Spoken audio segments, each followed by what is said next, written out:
삶의 작은 일에도 그 마음을 알기 원하네. 그 길. 할렐루야. 오늘은 종교개혁주일 500년이 지나고 504주년을 맞이한 종교개혁주일입니다. 종교개혁주일을 하는 이 예배 시간에는 오늘은 특별히 무슨 날이에요?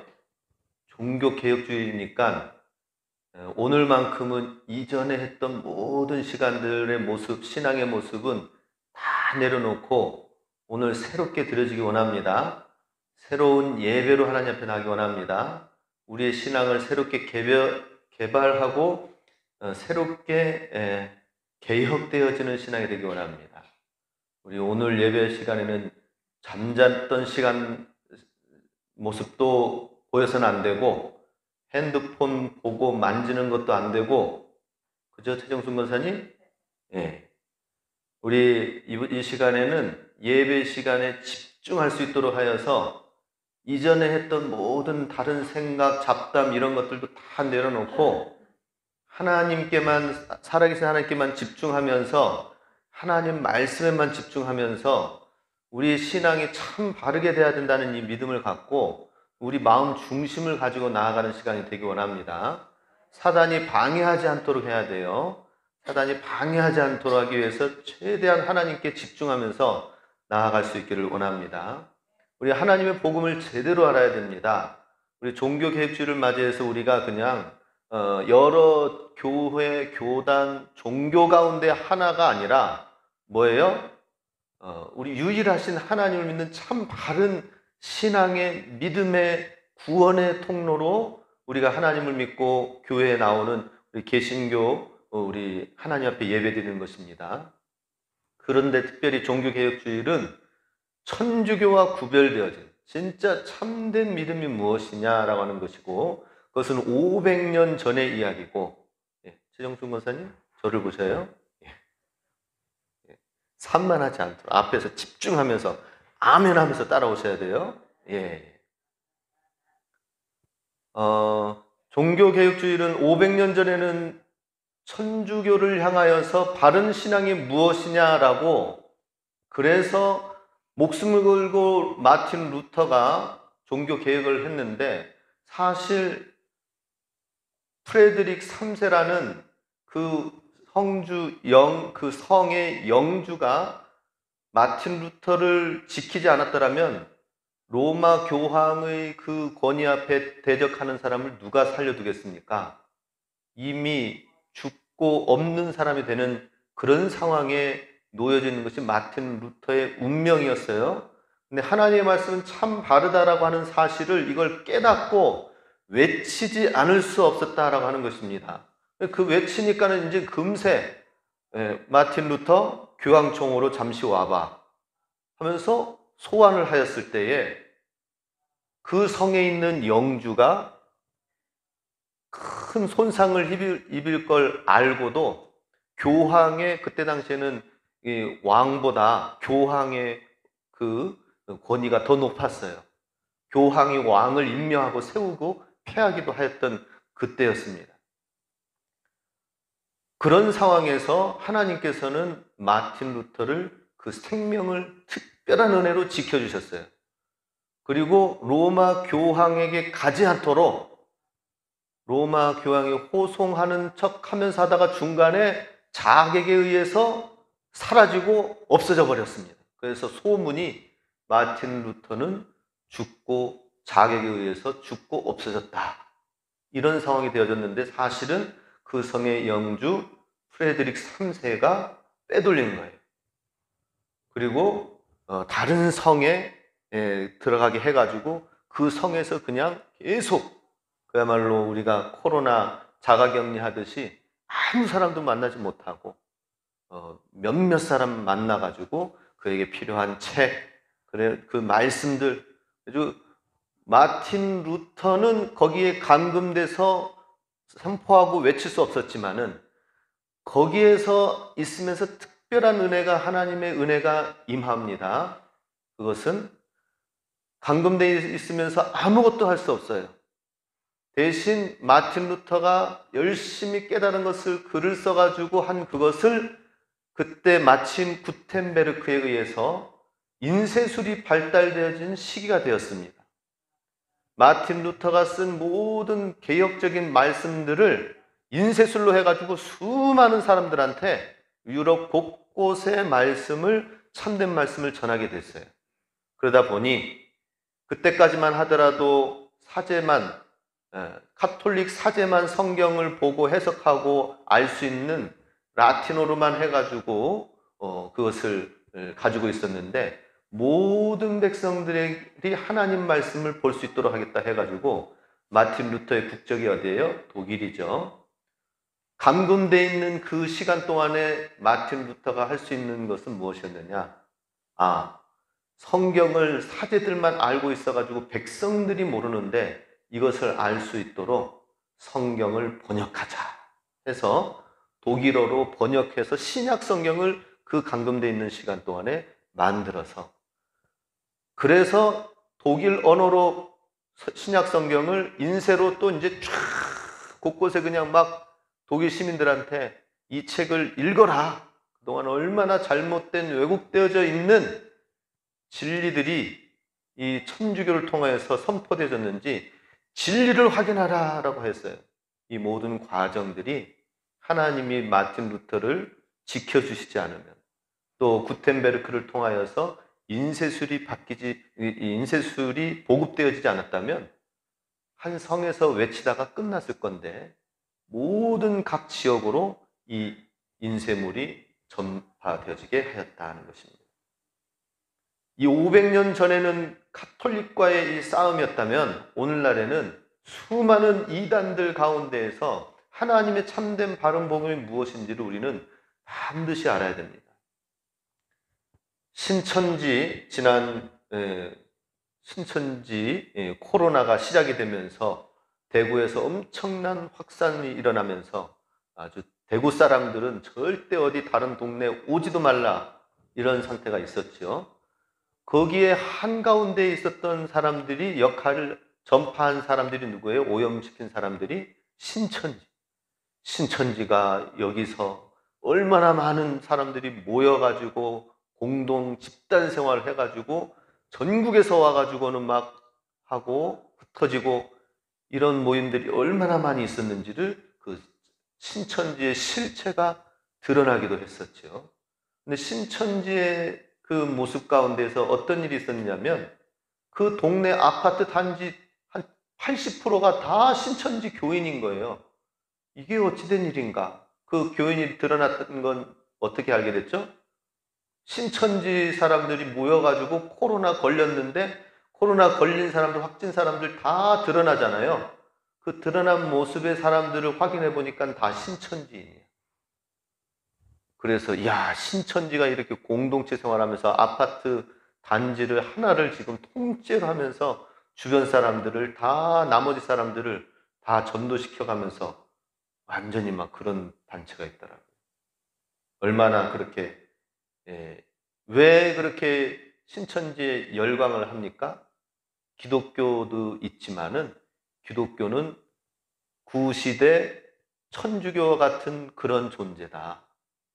우리가 참 바른 개혁을 외치는 사람들이다 해가지고, 그러면서 기존 신앙생활 어설프게 하는 사람들은 이게 참이다 하면서 얘기하니까는 다 하는 거예요. 뭐가 참인가? 그들이 전해오는 거 얘기, 이렇게 책자라든지 보니까, 책자와 영상을 보니까, 요한계시록을 해석해 놓은 걸 보니까 가관입니다, 가관. 이미 그들은 세뇌가 되어져 가지고 요한계시록에 나오는 모든 그 예언의 사람들과 누가 나타날 것이다. 그러니 적그리스도는 다 기독교야. 기독교에서 앞장서서 하는 여러 회장들, 그 사람들이 다 적그리스도로 다 이제 소개되어지는 거예요. 그리고 참 바른 주의 사자들은 누구냐? 이 권신찬 계열의 신천지 이만희 그동안 있었던 족보 가운데에서 역사들을 통하여 이렇게 정확하게 해석이 되어졌다 얘기를 하면서, 요한계시록이 성취된 것이 바로 신천지를 통하여 이루어졌다. 얘기합니다. 그리고 얼마나 확신 가운데 있는 줄 아십니까? 이만희와 이 신천지의 각 곳곳에 있는 12지파를 지역으로 만들어가지고 강릉은 빌립지파예요. 강릉 지역은 빌립지파고 해가지고는 자기들이 만들어 끼워 맞춰 놓은 이 교리에 얼마나 확신이 있는지 이걸 믿으셔야 됩니다 하면서 한 평신도가 해가지고 각 교회별로 편지를 보내왔어요. 저한테도 보내왔어요. 요한계시록에 성취되어져 있는 이 신천지의 이 교리와 이 사람들의 이 이야기들을 성취된 예언의 성취로 받아들이지 않으면은 성경 잘못 믿는 것입니다. 하나님 잘못 믿고 구원 없습니다. 라고 얘기하는 거예요. 이렇게 나와서 한 발자국 나와서 보면은 야, 진짜 헛소리구나. 정말 세뇌되었구나. 알 수 있는데 기성교회에 대해서 실망하거나 분명한 진리의 확신과 성령님의 체험이 없으면은 초반에 이만희가 이거다라고 누가 얘기합니까?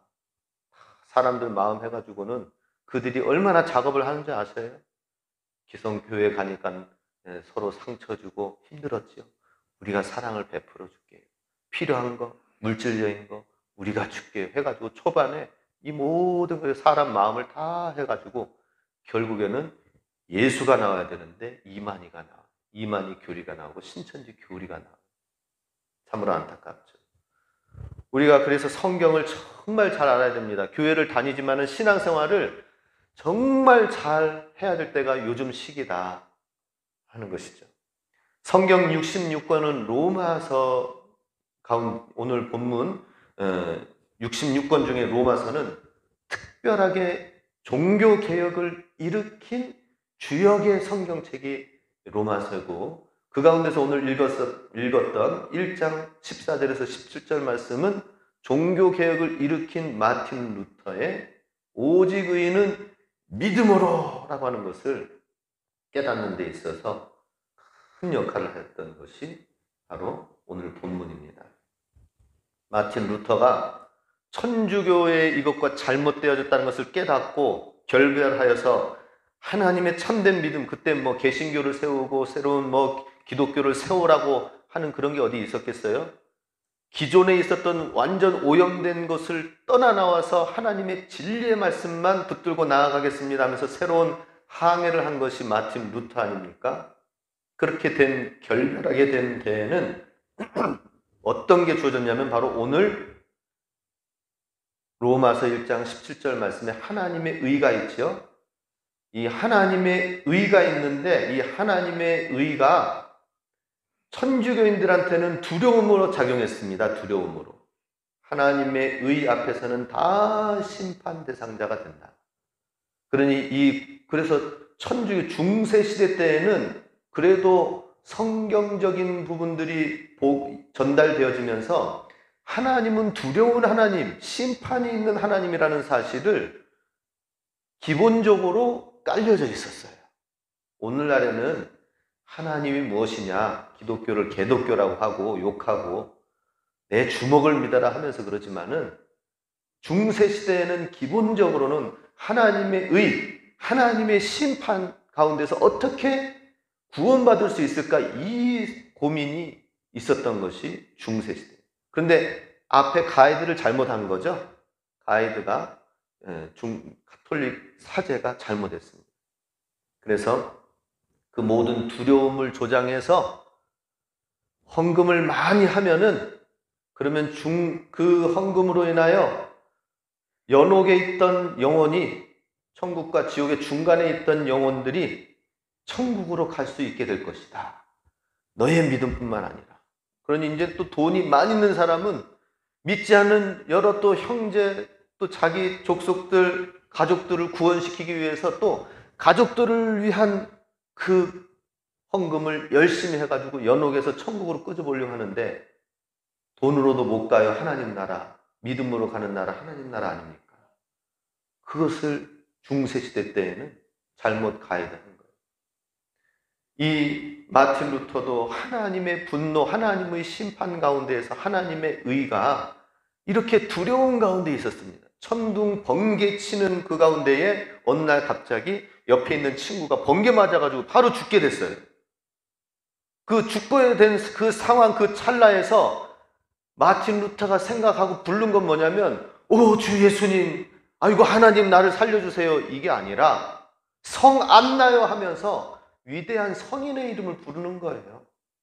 자기가 죽으려고 하는 그 순간에도 예수님을 찾는 게 아니라 카톨릭의 잘못되어 있는 성인 숭배 사상, 마리아 숭배 사상, 이런 것으로 인해서 예수님이나 하나님을 찾는 게 아니라 예수님을 낳은 어머니께 빌든지, 그래도 하나님께로 나아가는 데 있어서 나보다 더 이전에 열심히 믿었던 그 성인들의 믿음과 덕을 내가 불러서 하면은 그 성인이 나를 대신 중보할 것이다. 중보자는 예수님밖에 없는데 성인을 찾는 거예요. 성인이 자기 수호 천사가 되는 것입니다. 그리고 나서는 그날 이후로 이제 생각한 거예요. 성경에 보면 분명히 예수님과 하나님인데 나는 왜 다른 천사와 다른 신을 찾는 것인가? 부터 시작해서 하나님의 진실한 말씀, 무릎을 꿇고 계속해서 그 로마의 바티칸 시티에 있는 베드로 성당에 올라가면서 고행하면서 어떻게 해서든지 마치 불교인들이 고행하면서 속죄하면서 새롭게 하려고 여러 가지 잠도 안 자고 동한 거 하한 거 하면서 뭐 하는데, 그러나 사람의 힘으로는 구원에 이를 수가 없는 것이죠. 마틴 루터가 바로 이 하나님의 의는 바로 하나님께서 예수 그리스도를 통하여 우리를 사랑하시고 용납하시고 그 사랑으로 우리가 구원받은 것이, 이것이 하나님의 의다. 하나님의 의로 인하여 하나님이 무서웠었는데 깨닫고 난 이후로는, 믿음을 깨닫고 난 이후로는, 예수님의 십자가의 의미를 깨닫고 난 이후로는 어떻게 됐습니까? 하나님의 의가 나를 살리신 주님의 사랑이다 하는 거예요. 사랑의 구절. 가장 미워하고 두려운 구절이었던 로마서 오늘 본문 1장 17절 말씀이 천국 문을 열어주는 하나님의 사랑의 음성의 구절이 되었다 하는 것입니다. 이 경험 이후로 하나님을 향하여 분명히 진리의 말씀, 내가 다시 성경을 봐야 되겠다 해서 개혁을 이루게 된 것입니다. 오늘 함께 살펴볼 내용은 오늘 제목에 나와 있는 것처럼 종교개혁의 3대 정신, 함께 따라서 해볼까요? 오직 성경, 오직 믿음, 오직 은혜. 요 세 가지를 우리 잘 한번 살펴보면서 깨달으시고 기억하시고 요 믿음대로 사실 수 있기 바랍니다. 오직 성경으로 돌아가야 된다. 다시 성경으로 돌아가야 된다라는 것입니다. 아까 말씀드렸던 것처럼 종교개혁 당시 중세 신앙은 교황의 생각과 말이 곧 신앙생활의 표준이 됐습니다. 교황이 이거다라고 이렇게 해야 된다고 하면은 그게 구원의 길로 가게 하는 어떤 행위의 통로로 여겨졌어요. 우리 이번에 문재인 대통령이 국제회의에 참여하기 위해서 로마에 갔을 때, 먼저 로마에는 또 바티칸 시티궁에 그 교황이 있죠. 프란치스코 교황이 있습니다. 교황을 이제 또 만나러 이제 또 간 거예요. 가는데 이제 2018년도에 한 번 더 먼저 갔을 때에 있었던 영상을 보여주더라고요. 그 영상의 내용을 보니까 어떤 내용이 나오느냐? 교황과 이제 문재인 대통령이 처음 2018년도에 만났어요. 서로 처음 인사 나눴어요. 그러면서 문재인 대통령이 한 건 무엇이냐면, 교황님, 제가 이곳에 온 것은 대한민국 대통령 대표로 해서, 대한민국을 대표로 해서 대통령으로 왔으면서 한편으로는 또한 이곳에 디모테오라고 하는 세례명의 이름으로 카톨릭 신자로 저는 또한 왔습니다 라고 하는 거예요. 디모데오, 세례명을, 천주교는 세례명을 받지요. 이전에 마치 베드로가 이전에는 게바였었는데 다시는 게바하지 말고 베드로라 하라 이 말씀을 해가지고 천주교에서는 다 세례명 이름을 그렇게 받습니다. 그래서 그 이름은 성경에 나와 있는 중요 인물이라든지 성인의 인물들로 해가지고 나는 그와 같은 존재가 될 것입니다. 나는 그와 같이 살겠습니다 하는 그런 의미가 있죠. 어떤 의미에서는 좋은 것 같습니다. 그런데 우리는 디모데로 하나님 앞에 나가는 것도 아니고 베드로의 이름으로 나가는 것도 아니고 나 존재 내가 하나님 앞에 나가는 거예요. 그죠? 예. 내가 다른 사람이 되어서 가는 것이 아니라 나는 나다. 내 모습으로 나라는 존재로 나가는 거예요. 우리 성도님들 한 분 한 분의 이름으로 하나님 앞에 나가는 거예요. 예. 아, 하나님, 저 세례명 베드로로 이렇게 바꿨는데 저 베드로 왔습니다 하면 베드로, 믿음 좋은 베드로 이렇게 하는 게 아니에요. 바로 우리 성도님들의 이름 한 분 한 분 그 이름으로 나가는 하나님 앞에 나가는 것입니다. 중간에 이름 바꾸지 마시기 바랍니다. 하나님 헷갈려 하셔요. 자꾸 저 장명소에서 어디 가가지고는 이름이 더 좋다. 이름 바꿔야 뭐 또 운명이 풀린다. 다 미신 같은 거예요. 예.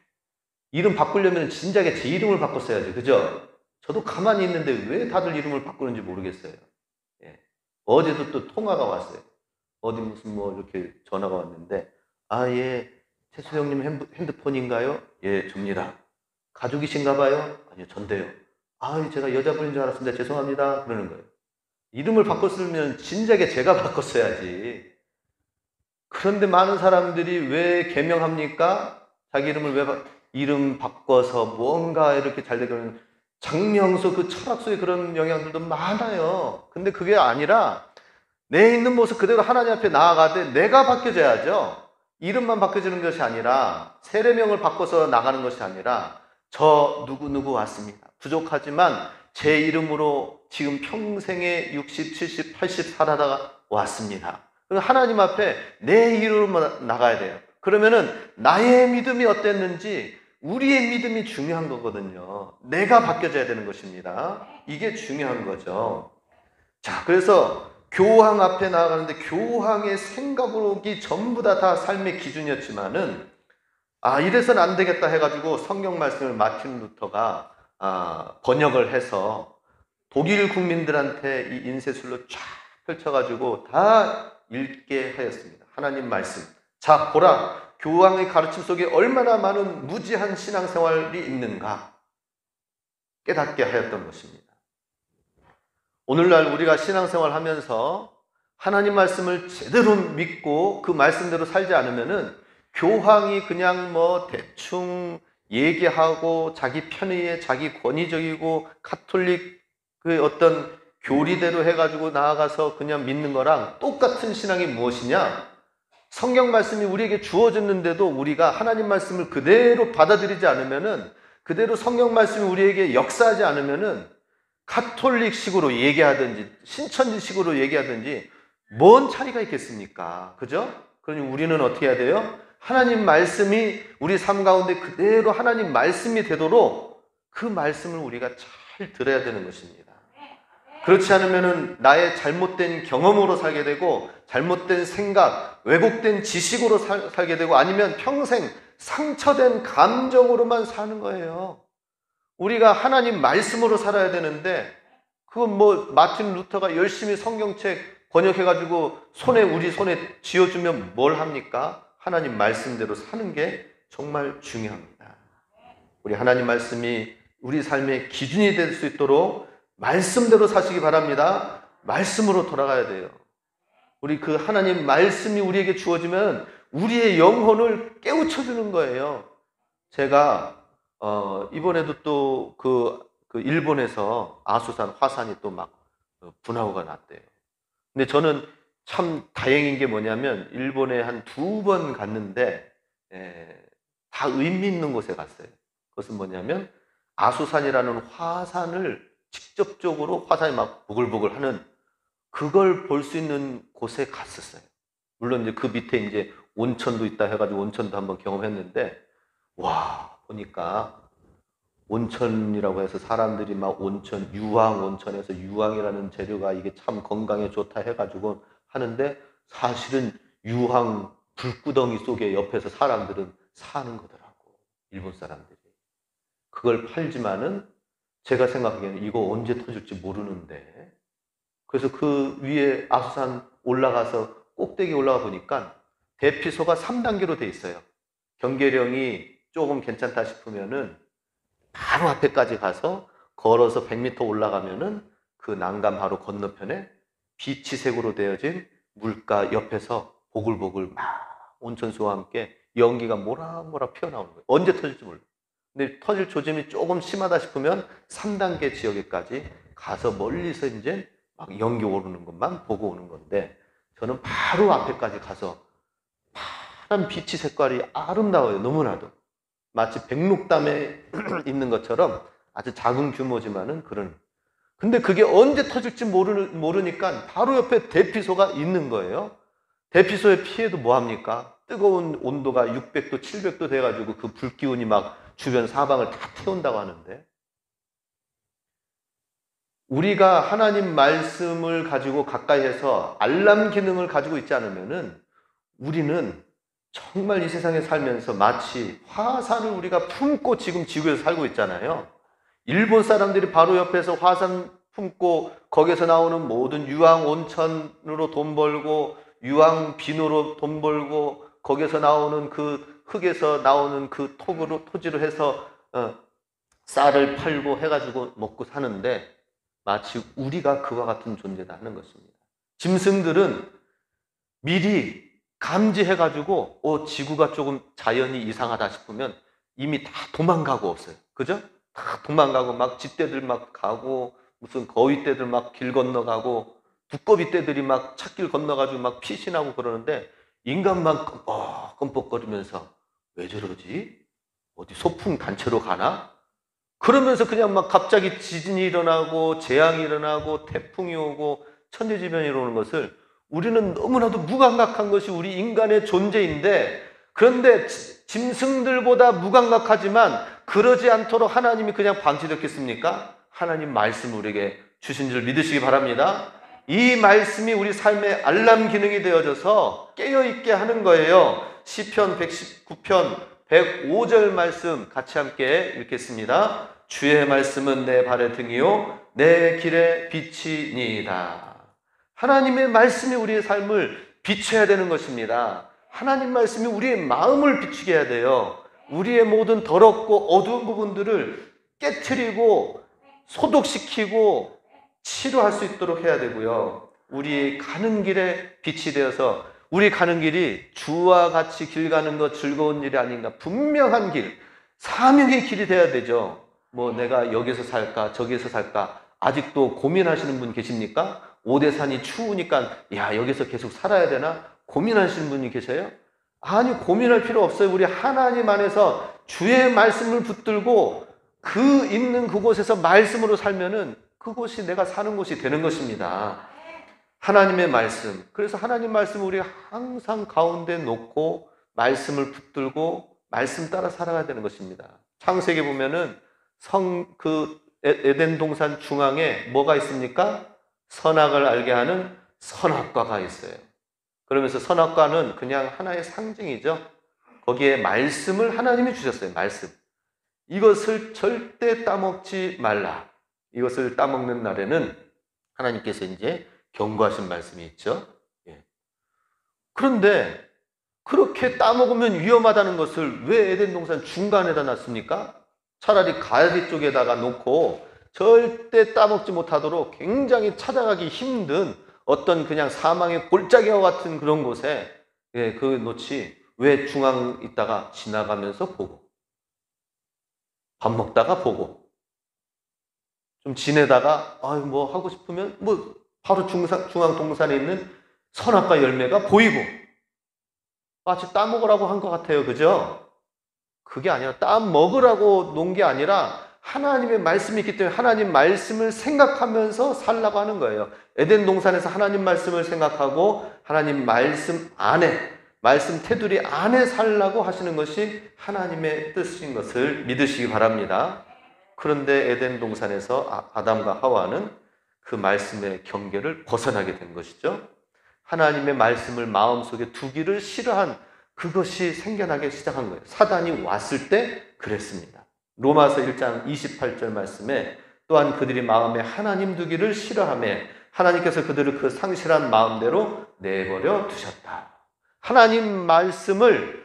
하나님을 마음에 두기를 싫어한 결과가 어떻게 되는 것입니까? 상실한 마음대로 내버려지는 거예요. 우리 하나님 말씀의 동산 중앙에 하나님 말씀이 있어야 됩니까? 안 있어야 됩니까? 그 위험한 게 아니에요. 하나님의 말씀은 우리의 생명이 되는 겁니다. 하나님 말씀을 늘 바라봐야 돼요. 그런 것처럼 우리 하나님 말씀을 두기를 싫어하면, 하나님 말씀을 싫어하고 하나님을 가까이 하지 아니하고 세상의 즐거움을 가까이 하고 세상의 성공을 즐거워하고 세상의 쾌락을 즐거워하고 세상의 물질을 더 얻는 것을 더 기뻐하면서 하나님 멀리하게 되면은 하나님 중심이 되지 않는 거기에 하나님은 상실한 마음대로 내버려 둔다라고 하는 겁니다.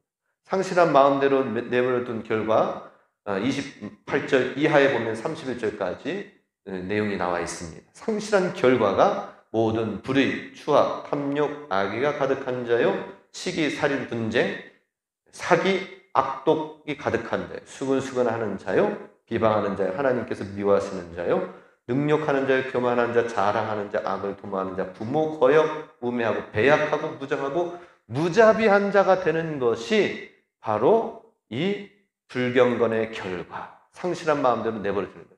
자, 우리 하나님 말씀을 마음의 중심에 두기를 하지 않는다면 어떻게 되는 거예요?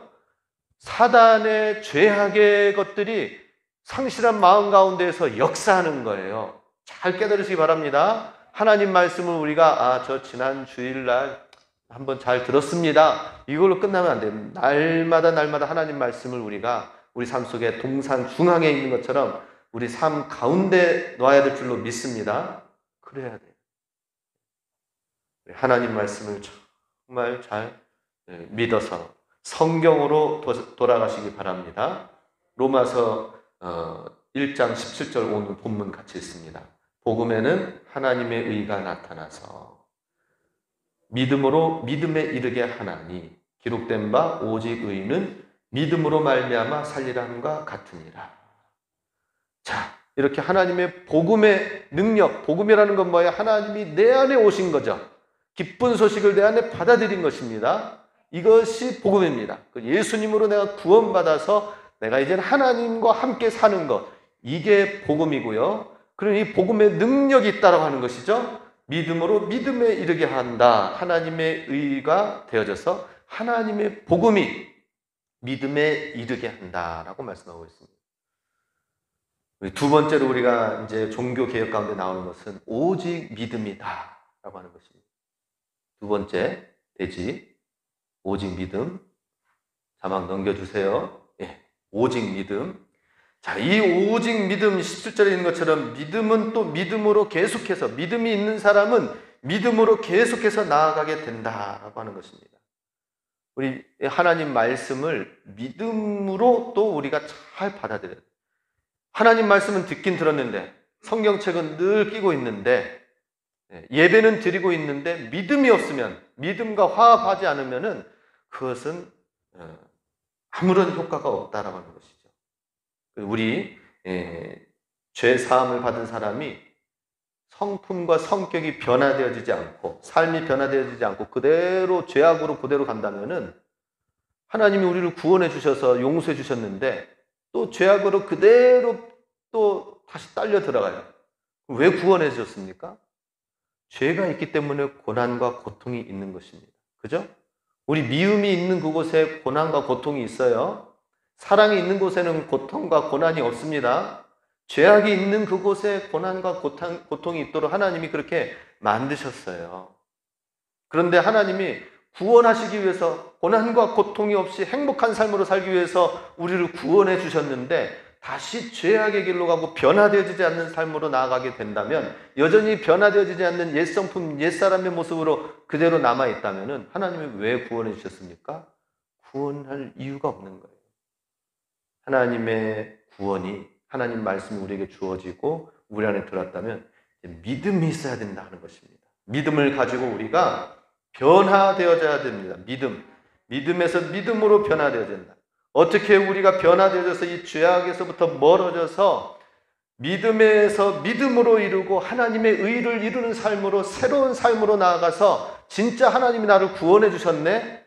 예전에는 내가 늘 생각 가운데 근심, 걱정, 염려만 있었는데 지금은 근심, 걱정, 염려를 하지 않는 진짜 구원받은 삶으로 늘 감사가 넘쳐나고 새로운 기쁨이 넘쳐나는 삶을 살게 되는데, 그 이유가 뭐예요? 하나님이 우리를 구원해 주셨지만 우리가 믿음을 가지고 새롭게 만들어져 가고 새로운 땅으로 나아가기 때문에 그것이 주어진다는 것입니다. 그리고 우리 믿음 가지고 점점 계속해서 변화되어야 됩니다. 믿음 가지고 변화되어 주시기 바랍니다. 어제와 오늘이 다르고 오늘과 내일이 달라져서 성경에서는 의인으로서 살면서 구원받았다면 이제는 성화의 과정을 거치고, 오늘 마틴 루터가 예수님을 믿어야 된다 하면서 이 말씀을 외치면서 믿음으로 이렇게 구원받은 구원의 문을 열어줘서 카톨릭의 행위로 말미암지 아니하고 또 여러 가지 교황의 여러 가지 면죄부로 되어지는 것이 아니라 오직 하나님의 말씀, 하나님의 믿음으로 되어진다라고 문을 열어놨다면, 그 다음에 종교개혁가 중에 칼빈이 있습니다. 칼빈은 계속 우리가 변화되어져야 됩니다. 어느 정도까지 변화되어져야 되느냐?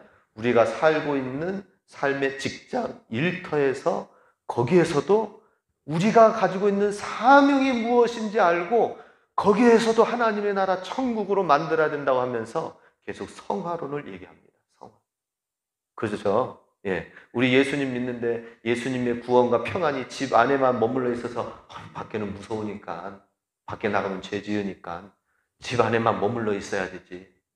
그게 아니잖아요. 그죠? 세상에 나아가서 하나님 믿음을 가지고 하나님을 붙들고 하나님 바라보면서, 그러면서 이 세상도 새롭게 바뀌어지고 변화되어져 나가는 거. 제가 전도하러 다니면서 교회 오시고 예수님 믿으시고 교회로 오시오라고 했더니 이 불교 지역에 있는 분들이 잘 안 와요. 그래서 제가 나가게 됐습니다. 나가서 사람들 만나고 일하고 마을 일하고 역사를 지금 좀 새롭게 지금 하려고 하고 있어요. 또 불교 문화로 막 다 얘기되어져서, 월정사 얘기만 되어져서 지금 제가 역사를 지금 새로, 진부에는 월정사 문화만 있는 게 아니라 다른 것도 있다. 제가 감자 얘기를 지금 지난번에 잠깐 얘기했던 것처럼 감자 역사를 쓰면서 감자가 누구한테 들어왔느냐? 구스타프 선교사님 통해서 우리가 와가지고 선교사님이 보급해준 그 감자로 지금 강원도 살림을 하고 있습니다. 이걸 알고 하나님의 은혜를 좀 생각해야 되는데 신기하죠, 그죠? 그래서 우리 믿음을 가지려면 어떻게 됩니까? 주님을 바라봐야 돼요. 주님. 우리 다음 사진을 보면은 제가 이번에 후지산을 다녀온 사진이 있는데, 자, 우리 후지산이 여기 있어요. 요 앞에는 막 아주 전망이 좋은 곳이어서 진짜 아주 멋진 호텔과 골프장이 있는 그 그린 존에서 제가 가가지고는 그 선교사님이 안내를 해서 여기에서 탁 한눈에 보인다는, 여기 시내가 있는 게 후지시예요. 후지 시내고, 그리고 그 뒤에 산이 이제 큰 산들이 있어요. 그런데 그걸로 끝난 줄 알았는데 구름 위에 먼 산이 또 있죠, 그죠? 보이나요? 구름 위에 먼 산이 또 있어요. 저게 후지산이에요, 저게 후지산. 후지산이 얼마나 큰지, 이야, 우리 백두산보다 훨씬 더 높아요. 후지산이 얼마나 높은지 일본 전역에서 가는 곳마다 다 보여요. 생활하다가 딱 보면은 크다는, 그냥 야산이 아니에요. 여기서 뭐 오대산은 저 멀리 보이죠? 후지산은 워낙 커가지고 딱 보면은 바로 옆에 뒤에 큰 산이 버티고 있는 거예요. 이야, 후지산 대단하다. 근데 마치 그런 것처럼 하나님이 바로 우리가 어느 곳에 무엇을 하든지 정말 하나님만 바라보시도록 우리가, 하나님은 그걸 원하십니다. 이게 믿음이다는 거예요. 믿음. 하나님만 바라보고 하나님을 생각하고, 그러면서 우리가 변화되어져야 되는 것입니다. 변화되어질 수가 있다는 것입니다. 우리 예수님 믿고 구원받은 그게 아니라 가정에서도 하나님이 계시고 일터에서도 하나님이 계시고 내가 살고 있는 이 지역에서는 하나님이 바라보시는 가운데서 하나님이 어떤 것을 이룰 것인가, 이게 믿음입니다. 믿음이 계속 내가 무엇을 해야 될지 어떻게 바뀌어야 될지 순종을 하게 하는 것이죠. 순종. 결국에는 하나님 앞에서 순종하는 삶으로 우리를 이끄셔서 죄와는 상관없이 하나님의 뜻 가운데로 이루어가게 하신다는 것입니다. 이렇게 순종의 단계가 이루어지면은 마치 욥에게, 사단에게 얘기하죠. 너는 욥을 위에서 보았느냐? 이와 같이 순전한 믿음의 사람을, 의인을 내가 보지 못했노라. 그래서 욥에게 엄청난 축복을 주시죠. 하나님이 축복을 주신 데에는 그 사람의 믿음을 보시면서 주시는 거예요. 그런데 우리는 믿음의 사이즈는 키우지 않고 뭐 하고 있어요? 왜 하나님 나한테 복 안 주시지? 하나님 왜 나한테 왜 이렇게 힘든 거 왜 풀어주시지 않지? 믿음의 사이즈를 키워야 되는 거예요. 욥처럼 우리의 믿음이 어떤 상황에서도 흔들리지 않는 믿음을 볼 때에 그 믿음 보고 하나님이 맡겨주시는 거거든요. 청지기로 하나님, 지금 이것을 맡기고 더 주면은 요 물질로 인해서 하나님 떠나가는 것이 아니라 이 물질로, 이 축복으로 하나님께 영광 돌리겠구나. 그래서 하나님이 주시는 거거든요. 그런데 우리 믿음의 사이즈는 키우지 않고 순종하며 나아가지 아니하고 어떻게 합니까? 하나님 왜 나한테는 이거 주시지 않고 저거 주시지 않으세요? 그러다가 실망하고 그냥 돌아가게 되는 것입니다.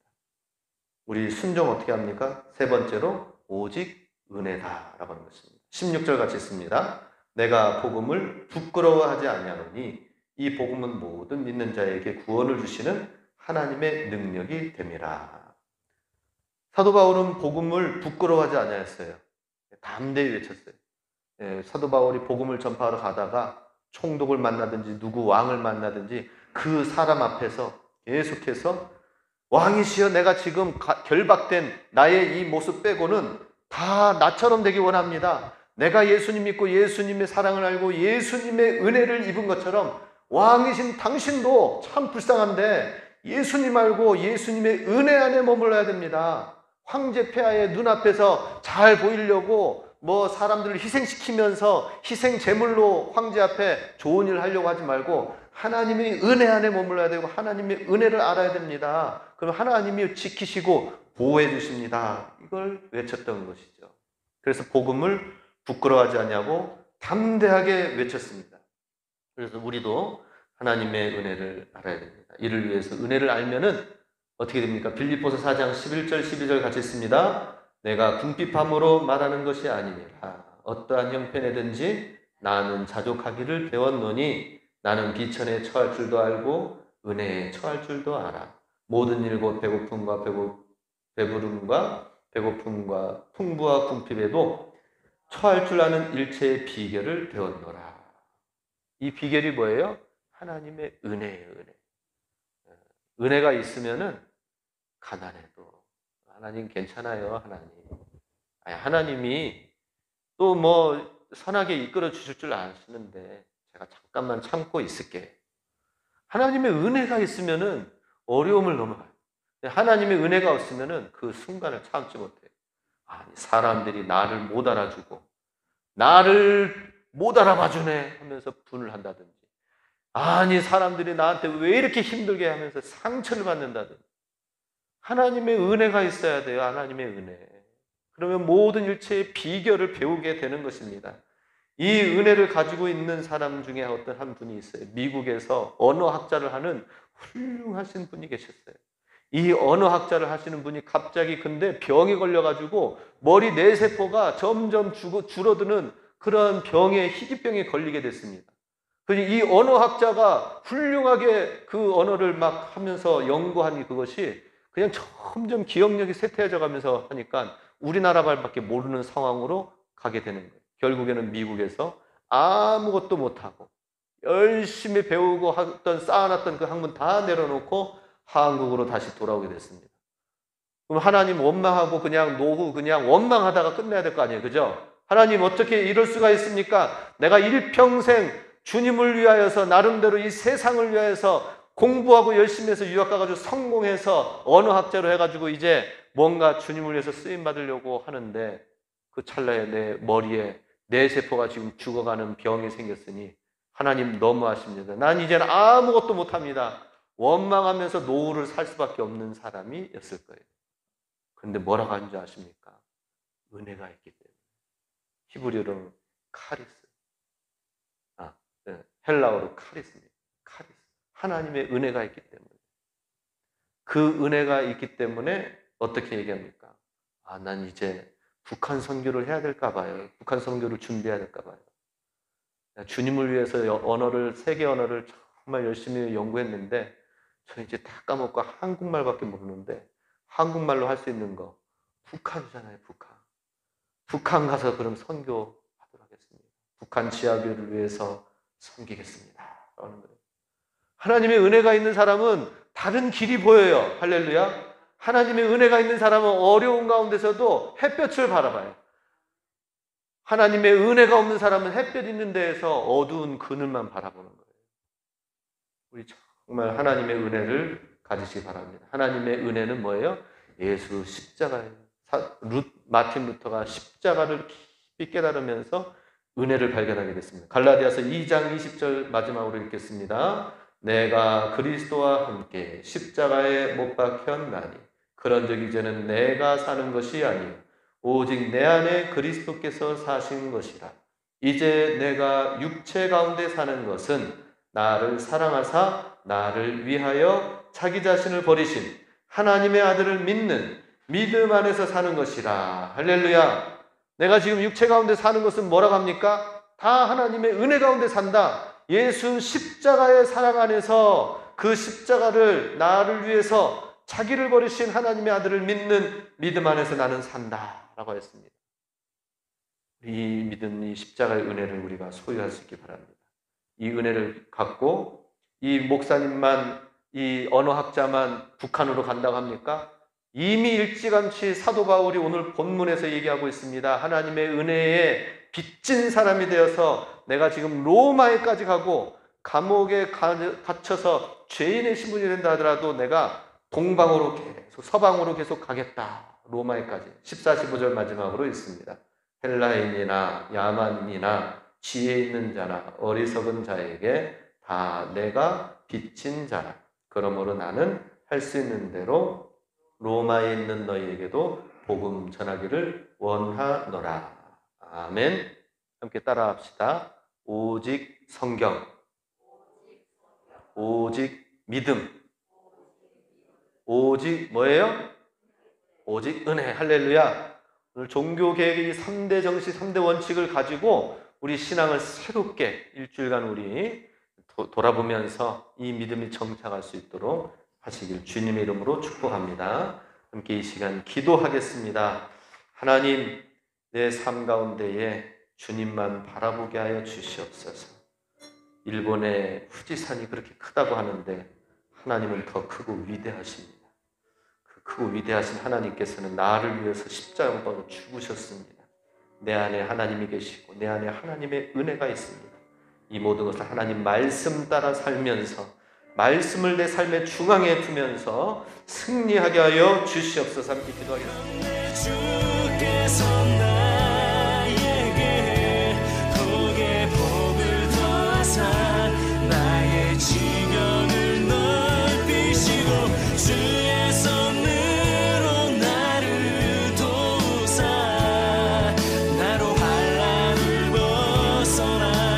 그 심이 없게 없소서.